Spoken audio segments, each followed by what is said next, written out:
ਤੇ ਅਗਲੀ ਗੱਲ ਕਰੀਏ ਸ਼ਰਮਾ ਜੀ, ਇੱਕ ਪੰਥਕ ਮਾਮਲੇ ਦੀ। ਜਥੇਦਾਰ ਗੜਗੱਜ ਜਿਹੜੇ ਕਿ ਸ੍ਰੀ ਅਕਾਲ ਤਖ਼ਤ ਸਾਹਿਬ ਦੇ ਕਾਰਜਕਾਰੀ ਜਥੇਦਾਰ ਨੇ, ਉਹਨਾਂ ਨੂੰ ਜੇਲ੍ਹ ਦੇ ਵਿੱਚੋਂ ਚਿੱਠੀ ਆਈ ਹੈ ਜੀ।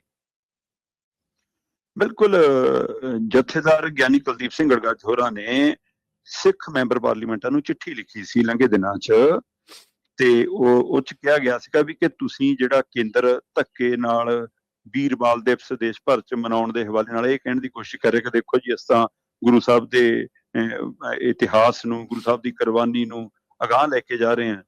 ਉਹ ਕਹਿੰਦੇ ਕਿ ਅਸਲ ਦੇ ਵਿੱਚ ਉਹ ਉਸਨੂੰ ਆਪਣੇ ਤਰੀਕਾਕਾਰ 'ਚ ਲਿਆਉਣਾ ਚਾਹੁੰਦੇ ਨੇ, ਆਪਣੇ ਰੰਗ 'ਚ ਲਿਆਉਣਾ ਚਾਹੁੰਦੇ ਨੇ, ਤਾਂ ਹੀ ਉਹ ਮਤਲਬ ਬਾਲ ਸ਼ਬਦ ਤੋਂ ਹੀ ਆਪਣੇ ਆਪ 'ਚ ਆਪਾਂ ਪਹਿਲਾਂ ਵੀ ਵਿਸਤਾਰ ਕਰ ਸਕਦੇ ਕਿ ਸਾਡੇ ਲਈ ਤਾਂ ਉਹ ਬਾਬੇ ਨੇ, ਤੁਹਾਡੇ ਲਈ ਉਹ ਤੁਸੀਂ ਬਾਲ ਬਣਾ ਕੇ ਉਹਨੂੰ ਪੇਸ਼ ਕਰਨਾ ਚਾਹੁੰਦੇ ਹੋ। ਸੋ ਇਸ ਦੇ ਉੱਤੇ ਜਥੇਦਾਰ ਗਿਆਨੀ ਕੁਲਦੀਪ ਸਿੰਘ ਗੜਗੱਜ ਹੋਰਾਂ ਨੇ ਚਾਰਜੋਈ ਕਰਦੇ ਹਾਂ ਸਿੱਖ ਮੈਂਬਰ ਪਾਰਲੀਮੈਂਟਾਂ ਨੂੰ ਕਿਹਾ ਕਿ ਤੁਸੀਂ ਕੇਂਦਰ ਦੇ ਵਿੱਚ ਇਹ ਮੁੱਦਾ ਚੁੱਕੋ, ਸੰਸਦ 'ਚ ਇਹ ਮੁੱਦਾ ਚੁੱਕੋ।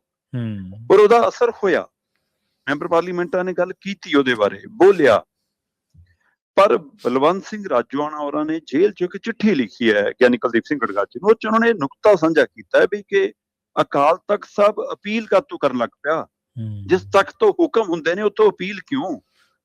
ਉਹਦੇ ਵਿੱਚ ਉਹਨਾਂ ਨੂੰ ਵੀ ਅਪੀਲ, ਜਿਨ੍ਹਾਂ ਨੇ ਅਕਾਲ ਤਖ਼ਤ ਢਾਇਆ ਉਹਨਾਂ ਦੀ ਪਾਰਟੀ ਦੇ ਮੈਂਬਰਾਂ ਨੂੰ ਵੀ ਤੁਸੀਂ ਚਿੱਠੀਆਂ ਲਿਖ ਰਹੇ ਹੋ ਜੀ। ਤੇ ਉਹਨਾਂ ਨੇ ਇਹ ਵੀ ਨੁਕਤਾ ਸਾਂਝਾ ਕੀਤਾ ਕਿ ਕੀ ਤੁਹਾਡੇ ਹੁਕਮਾਂ ਦੀ ਹੁਣ ਤਾਮੀਲ ਨਹੀਂ ਹੁੰਦੀ, ਤੁਹਾਡੇ ਹੁਕਮਾਂ ਨਾਲ ਇਸ ਮਸਲੇ ਤੇ ਲੜਾਈ ਲੜਨ ਲਈ ਕੌਮ ਹੈ ਨਹੀਂ। ਤੇ ਇਸੇ ਨੂੰ ਲੈ ਕੇ ਪੰਜਾਬ ਦੇ ਵਿੱਚ ਕਈ ਨੁਕਤਿਆਂ ਤੇ ਫਿਰ ਚਰਚਾ ਛਿੜੀ ਹੈ ਚਿੱਠੀ ਤੋਂ ਬਾਅਦ ਕਿ SGPC ਬੰਦੀ ਸਿੰਘਾਂ ਦੀ ਰਿਹਾਈ ਲਈ ਦਸਤਖਤ ਮੁਹਿੰਮ ਛੇੜਦੀ ਹੈ।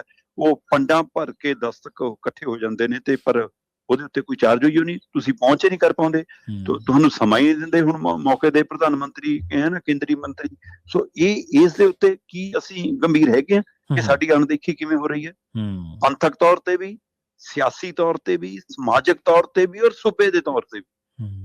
ਸੋ ਉਹਦੇ ਵਿੱਚ ਇਹ ਸਿੱਖ ਮਸਲਾ ਜਦੋਂ ਇਸ ਪਹਿਲੂ ਤੇ ਆਇਆ ਤਾਂ ਫਿਰ ਇਹ ਵੀ ਚਰਚਾ ਨਿਕਲੀ ਕਿ ਜਥੇਦਾਰ ਗਿਆਨੀ ਕੁਲਦੀਪ ਸਿੰਘ ਗੜਗੱਜ ਹੋਰਾਂ ਨੂੰ ਇਹ ਗੌਰ ਕਰਨਾ ਚਾਹੀਦਾ ਕਿ ਉਹ ਕੋਈ ਮੰਤਰੀ ਸੰਤਰੀ ਨਹੀਂ ਹੈਗੇ ਜੀ। ਸਹੀ ਹੈ, ਬਿਲਕੁਲ। ਉਹ ਕੌਮ ਦੇ ਜਥੇਦਾਰ ਨੇ ਤੇ ਹਰ ਗੱਲ ਤੇ ਤੁਸੀਂ ਨੋਟ ਨਹੀਂ ਕੱਢਣਾ ਹੁੰਦਾ। ਉਹਦੇ ਲਈ ਤੁਹਾਡੇ ਕੋਲ ਸ਼੍ਰੋਮਣੀ ਕਮੇਟੀ ਹੈ, ਪੰਥਕ ਧਿਰਾਂ ਨੇ, ਅਕਾਲੀ ਦਲ ਹੈ, ਹੋਰ ਅਕਾਲੀ ਦਲ ਨੇ, ਵੱਖ-ਵੱਖ ਪੰਥਕ ਨੁਮਾਇੰਦੇ ਨੇ, ਉਹਨਾਂ ਨੂੰ ਆਦੇਸ਼ ਲਾਓ। ਸਹੀ, ਭਾਈ ਲੜੋ ਲੜਾਈ। ਜੇ ਹਰ ਗੱਲ ਤੇ ਜਥੇਦਾਰ ਨੇ ਰੋਜ਼ ਟਵੀਟ ਕਰਨਾ, ਜਥੇਦਾਰ ਨੇ ਰੋਜ਼ ਬਿਆਨ ਦੇਣਾ, ਜਥੇਦਾਰ ਨੇ ਰੋਜ਼ ਮੀਡੀਆ 'ਚ ਕੰਮ ਕਰਨਾ, ਇਹ ਤਰੀਕਾਕਾਰ ਨਹੀਂ ਹੁੰਦਾ। ਤੁਸੀਂ ਕੌਮ ਦੇ ਸਿਰਮੌਰ ਅਹੁਦੇ ਤੇ ਹੋ ਔਰ ਉਸ ਥਾਂ ਦੇ ਉੱਤੇ ਜਿਹੜਾ ਮਾਮਲਾ ਤੁਹਾਡੇ ਧਿਆਨ 'ਚ ਆਵੇ, ਤੁਹਾਡੇ ਉੱਥੇ ਦਰਜ ਕਰਾਇਆ ਜਾਵੇ, ਇੱਕ ਤਾਂ ਉਹਦੇ ਉੱਤੇ ਕਾਰਵਾਈ ਕਰਨੀ ਜ਼ਰੂਰੀ ਹੁੰਦੀ ਹੈ। ਦੂਸਰਾ, ਜਿਹੜਾ ਕੌਮ ਦੇ ਉੱਤੇ ਕੋਈ ਵੱਡਾ ਮਾਮਲਾ ਆ ਖੜੇ, ਉਹਦੇ ਵਿੱਚ ਤੁਸੀਂ ਮੂਹਰੇ ਆ ਕੇ ਖੜਨਾ ਹੁੰਦਾ।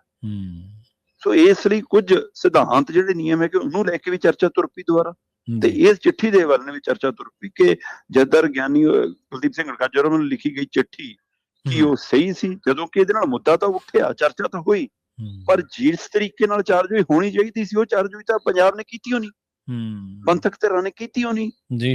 ਤੇ ਕੇਂਦਰ ਤਾਂ ਇੱਕ ਤੋਂ ਬਾਅਦ ਇੱਕ ਇਹੋ ਜਿਹੀਆਂ ਕਾਰਵਾਈਆਂ ਕਰਦਾ ਆ ਰਿਹਾ, ਚਾਹੇ ਉਹ ਧਾਰਮਿਕ ਮਸਲਿਆਂ 'ਚ ਦਖਲ ਹੋਵੇ, ਚਾਹੇ ਉਹ ਪੰਜਾਬ ਦੇ ਮਾਮਲਿਆਂ 'ਚ ਦਖਲ ਹੋਵੇ। ਸੋ ਇਹਦੇ ਤੇ ਗੌਰ ਕਰਨ ਦੀ ਲੋੜ।